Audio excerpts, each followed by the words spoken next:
Let me tell you a little bit about the whole law school thing for you. So here I was from Waterbury, right? Decided to go to a pretty big time school, pretty private engineering school. I get into these law schools, right? Well-known law schools, big name law schools. So I take this class in finance. And the class was basically, look, how much debt do you owe right now? So I'm like, I'm just, I'm in my 20s, I can't owe that much money. There's no way I could owe that much money. Right? Every time I sign those student loans, it adds up. I was like, whatever.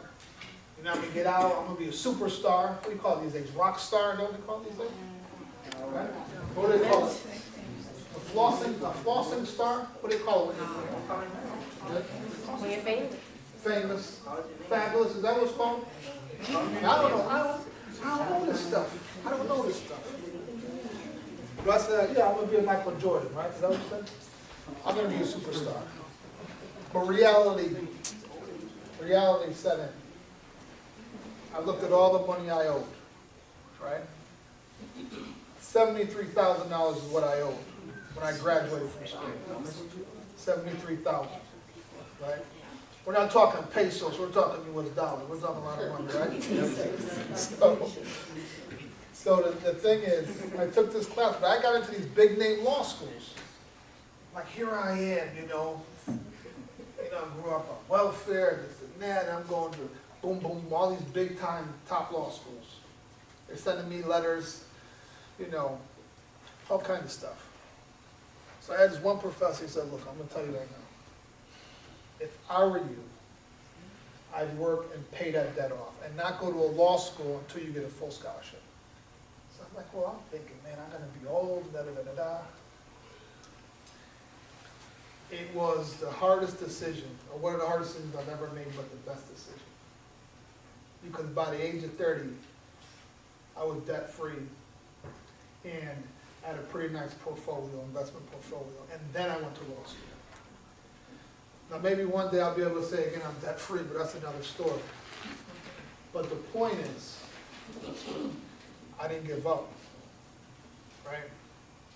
But I changed my path, right? I still became a lawyer. I still got what I wanted, but it was just much more reasonable to do it. Right? Here's something that, this may be corny or but this is something I've really lived by, these last three things. If you can see it, and I mean in your mind, meaning if you see yourself doing something, right? Like a goal, whatever, right?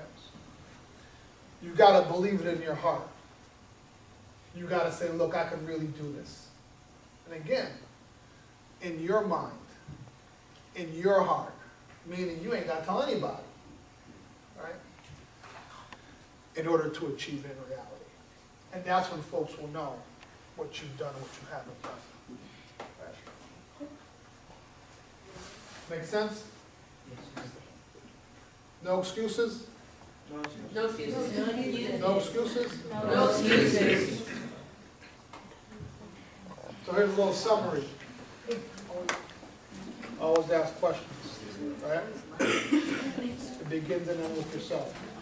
Right? Why am I up here talking? I need a volunteer. Right? I need two volunteers right now. Let me have two volunteers. Uh-oh.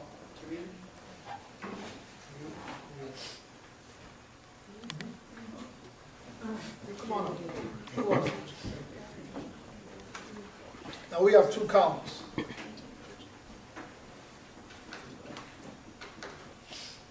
So we have this column here, and we have this column there, right? So you're going to take the first column, you take the second column. You say one, she's going to say one. Okay? Mm-hmm. You all know each other? You introduce yourself, do you know? How you going to stand up here? Introduce yourself, young man. Okay, good. Go ahead, Kenny. What's the first one? Ask questions. Next.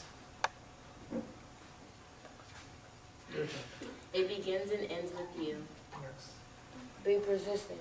Carefully choose. Grades aren't everything. Focus on your career. Your background. No excuses. When you make it, give back and help others. Always laugh. That's right.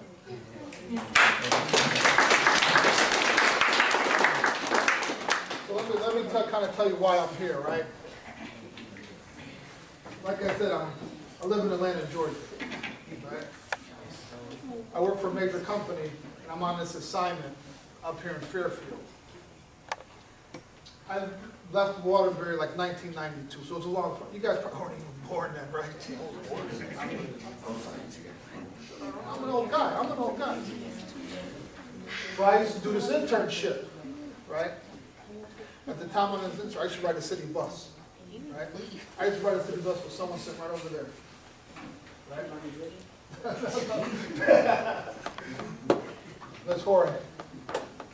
And we used to ride the city bus together, right? And we always kept in contact with each other. She was always positive, always going places.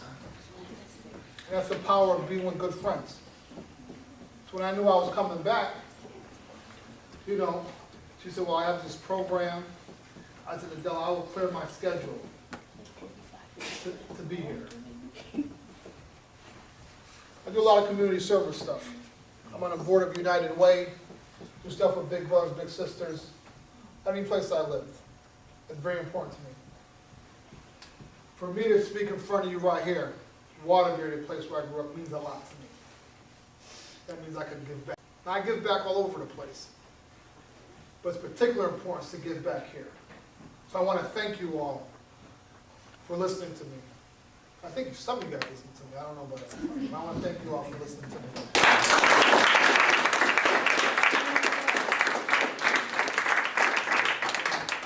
I don't know how much time we have left, but are there any questions or anything we weren't clear on? All right, you guys are back.